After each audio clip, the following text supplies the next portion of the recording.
വീണ്ടും പ്രകോപനം. വിവിധ പ്രദേശങ്ങളിൽ പാക് ഡ്രോണുകൾ. സംഘർഷത്തിന്റെ പശ്ചാത്തലത്തിൽ ഇൻഡിഗോ എയർ ഇന്ത്യ വിമാന സർവീസുകൾ റദ്ദാക്കി. രാജ്യരക്ഷയ്ക്കായി 10 ഉപഗ്രഹങ്ങൾ 24 മണിക്കൂറും പ്രവർത്തിക്കുന്നുണ്ടെന്ന് ISRO. 2 പതിറ്റാണ്ടിനിടെ ഈട് കണ്ടുകെട്ടിയത് 1.54 ലക്ഷം കോടി. കഴിഞ്ഞ വർഷം 30,000 കോടി. ഗൾഫ് US ഉച്ചകോടിക്കായി പ്രസിഡന്റ് ഡൊണാൾഡ് ട്രംപ് ഇന്ന് സൗദിയിലെത്തും.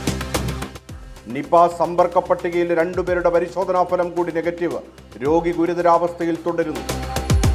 നിലമ്പൂർ ഉപതെരഞ്ഞെടുപ്പിൽ മത്സരിക്കാനാണ് പാർട്ടി തീരുമാനമെന്ന് വെൽഫെയർ പാർട്ടി സംസ്ഥാന പ്രസിഡന്റ് റസാഖ് പാലേരി. സംസ്ഥാനത്ത് ഇന്നും മഴ തുടരും.